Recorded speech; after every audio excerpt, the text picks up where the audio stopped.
Video 12 de la serie de filogenias moleculares. Vamos a comenzar a ver los métodos probabilísticos para inferir filogenias.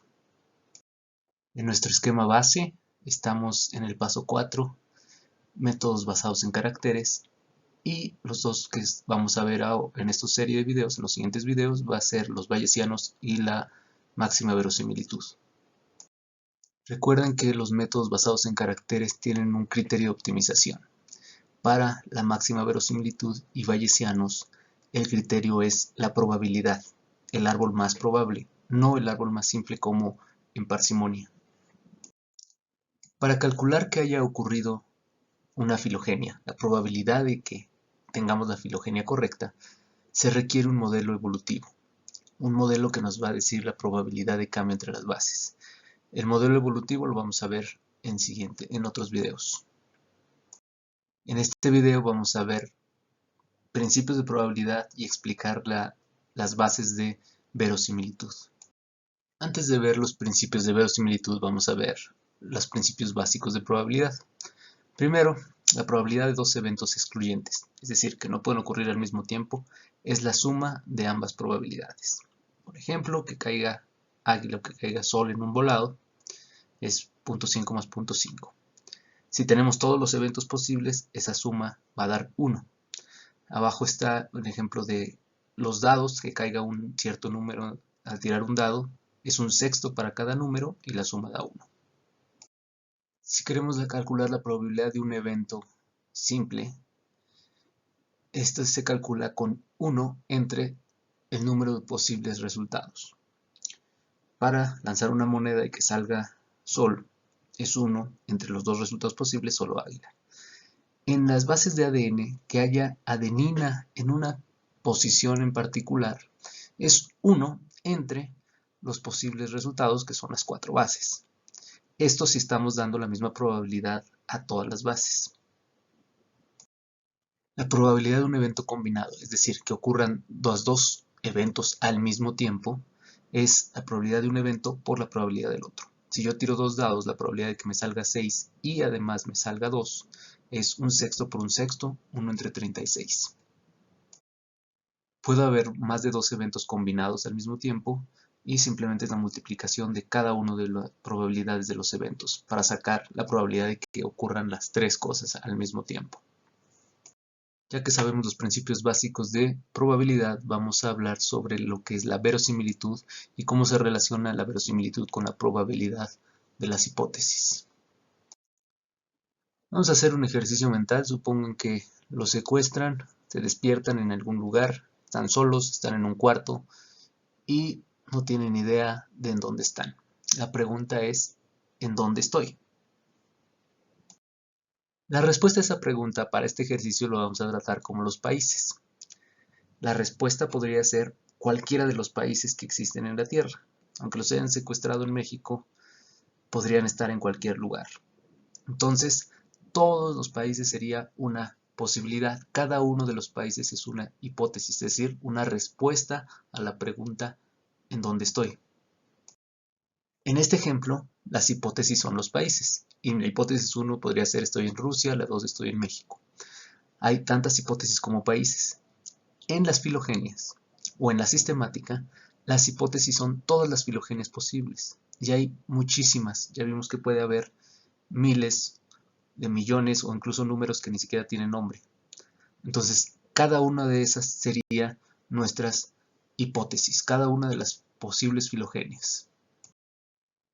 Para que estas respuestas a la pregunta en dónde estoy sea científica, tendría que hacer predicciones, poder refutarse, ponerse a prueba y decir que es falso. Supongamos que son novatos los que los secuestraron, los dejaron solos, les dejaron un teléfono que solo puede hacer llamadas locales. Levantan el teléfono y va a ser una llamada al azar local. No pueden decidir a dónde hablar.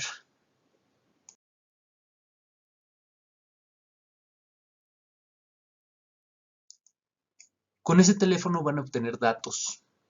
Esos datos van a apoyar o a refutar nuestras hipótesis según las predicciones. Si yo tengo una hipótesis, estoy en Rusia, pues mi predicción es, me va a contestar un ruso. Si tengo mi hipótesis estoy en México, mi predicción es voy a contestarme en mexicano y así en cada uno de los países. Estos serían los datos que yo estoy observando. Es lo que yo sé.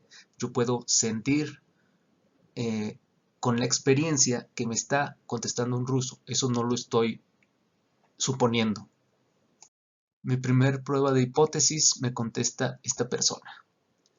Entonces, ¿cuál sería la conclusión? La conclusión es, estoy en Japón. La hipótesis, estoy en Japón, es verdad. Pero, ¿puedo estar seguro de eso? Mis datos están apoyando esta hipótesis. Pero, ¿qué tanto puedo decir que estoy en Japón? ¿Qué tal si me contesta un ruso que habla japonés? Es muy poco probable. Bueno, no sé qué tan poco probable, pero es menos probable a que esté en Japón y me conteste un japonés. Pero aún así puede ocurrir. Si realicé una llamada y me contestó una persona japonesa, ahora ya tengo datos para darle cierta probabilidad a mis hipótesis. Puedo decir, es poco probable que esté en Rusia, es poco probable que esté en México, lo más probable es que estoy en Japón, pero no estoy seguro. Una llamada no es suficiente para estar seguro, puedo hacer 2, 3, 4. ¿Cuántas llamadas serían suficientes para asegurarme que estoy en Japón? En realidad, no importa el número de llamadas, nunca puedo estar seguro de que estoy en Japón. Hago 2, 3 millones de llamadas, aún así queda una posibilidad de que no esté en Japón. Ese es el problema de la inducción. La inducción es ir de observaciones particulares para llegar a una conclusión general. Y no importa cuántas observaciones positivas tengas, no puedes saber si tu hipótesis es verdadera. Hay un ejemplo de los pollitos, bueno, un pollito que toda su vida, no sé cuánto vivan los pollos, pero digamos durante un año su dueño se paraba antes de amanecer y le llevaba comida, todos los días. Entonces, una mañana su dueño se paró antes de amanecer, pero llevaba un cuchillo en la mano, lo mató y se lo comió. Entonces, el pollito había hecho una teoría a través de inducción de todas sus observaciones particulares de qué es lo que iba a pasar, pero todas sus observaciones, toda su experiencia no le sirvió para predecir, porque no importa cuántas veces le hayan dado comida, la siguiente vez puede ser que no sea comida lo que le dan cuello. Entonces, ¿cuántas llamadas debo hacer para asegurarme que estoy en Japón? No importa cuántas, nunca puedo estar seguro. ¿Cuántas filogenias debo probar para saber que tengo la verdadera? O sea, ¿cuántas veces tengo que repetir mi simulación para saber que mi filogenia es la más probable? Voy a tener muchas veces que mi filogenia me sale la más probable, pero eso son observaciones positivas a favor de esa hipótesis. Pero no importa cuántas tenga, siempre va a haber la probabilidad de que esté equivocada. No hay forma de asegurar que la filogenia es la correcta. No se puede comprobar sin que haya duda. Por eso las máquinas y los algoritmos que utilizan probabilidad hacen millones de simulaciones para aumentar la probabilidad de que tenga la filogenia correcta. Supongamos que hago una segunda llamada y me contesta él, y hago una tercera llamada y me contesta esta persona. Cada llamada que hago y me contesta un japonés, estoy aumentando la probabilidad de la hipótesis. La hipótesis de que estoy en Japón. Pero no importa la cantidad, nunca voy a estar seguro al 100%. En la vida real nunca voy a saber cuál es la hipótesis verdadera, porque pasó hace ya mucho tiempo en filogenias. Aquí en este ejercicio mental vamos a decir que yo conozco la realidad y que es que estoy en Atlacomulco, Estado de México. Allá en Atlacomulco viven 20 japoneses de una población total de 1.300.000 habitantes. Obviamente todo esto lo estoy inventando. ¿Cuál es la probabilidad de que al llamar 3 veces al azar me hayan contestado tres de los 20 japoneses que viven en Atlacomulco? Puesto de otra forma, y esto es la verosimilitud de una hipótesis, es ¿cuál es la probabilidad de obtener esos datos si mi hipótesis es cierta? Eso es la verosimilitud, lo que está marcado con rojo. Es decir, en este ejemplo, ¿cuál es la probabilidad de hablar con 3 japoneses si estoy en Atlacomulco? la primera llamada, la probabilidad de primera llamada es 20 en 1.300.000, la segunda 20 entre 1.300.000, suponiendo que puedo hablar con el mismo dos veces. Entonces esa es la probabilidad de cada una de las llamadas. Para ver la probabilidad conjunta de que ocurran esos tres eventos, entonces multiplico estas probabilidades y me sale un número muy bajito. Entonces, los datos que estoy viendo, el hablar con tres japoneses, hacen que sea muy poco probable verlos si es que estoy en Atlacomulco. Yo voy a asumir que estoy en Atlacomulco y entonces me pregunto, si es verdad que estoy en Atlacomulco, ¿cuál es la probabilidad de que hable con tres japoneses? Si estoy en Atlacomulco, Estado de México, ¿cuáles son los datos más probables? ¿Qué es lo que esperaría observar? Obviamente hay muchos más mexicanos en Atlacomulco, Estado de México, que cualquier otra nacionalidad. Entonces, esperaría hablar con más mexicanos que con otros. Ahora vamos a plantear la verosimilitud de cuánto es la probabilidad de hablar con tres mexicanos, dado que estoy en Atlacomulco. Entonces, la probabilidad de hablar con un mexicano al azar en Atlacomulco es 1.290.000 entre 1.300.000 para cada una de las llamadas. Si saco la probabilidad conjunta de estos tres eventos, me da 0.977, mucho más probable de obtener estos datos si mi hipótesis de que estoy en Atlacomulco es verdad. Recuerden, este es un ejemplo donde yo estoy suponiendo o asumiendo que conozco la realidad. Cuando hacemos filogenias o cuando hacemos sistemática, yo no conozco la filogenia real, solo conozco o observo los datos.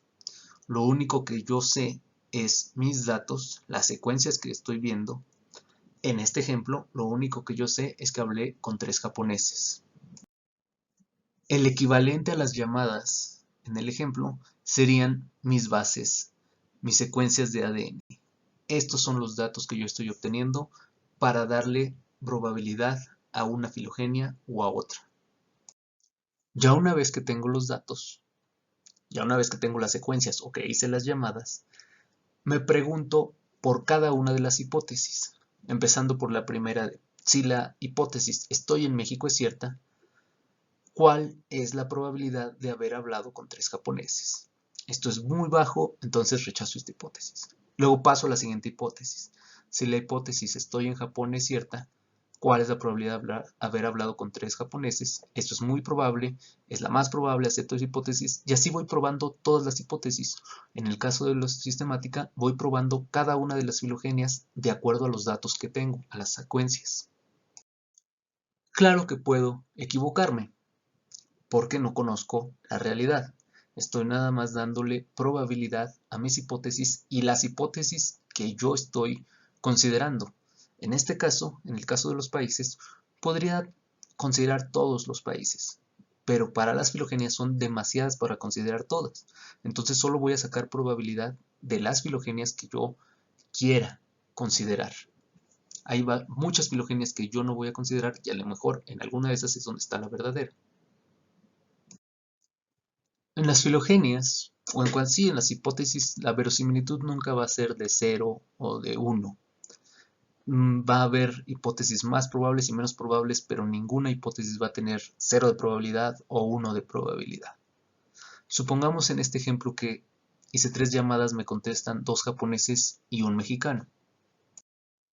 Esos datos, si hubiera obtenido estos datos, sigue siendo la más probable estar en Japón, pero la probabilidad de estar en México aumenta un poco. Estar en Rusia, de todos modos, es la menos probable. Pero entonces, según mis datos, va a cambiar la probabilidad de las hipótesis. Podría ocurrir que estoy en Atlacomulco y me contesten 3 japoneses con estos números inventados. Puede ocurrir que encuentre una filogenia tan extraña que agrupe a los moluscos con los mamíferos, por ejemplo. Eso es poco probable, pero aún así no es probabilidad de 0.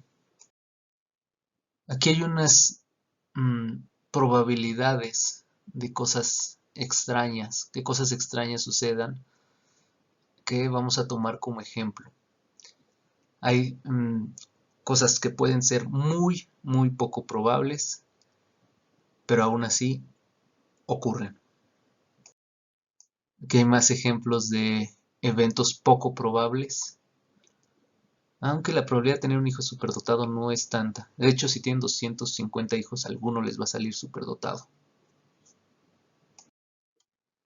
Para la probabilidad de que caiga un meteorito en una casa, encontré estas probabilidades. Yo creo que todas son inventadas, pero aún así son muy, muy bajas, todas, según los que lo inventaron. Pero tenemos ejemplos de personas a las que se le ha caído un meteorito en su casa.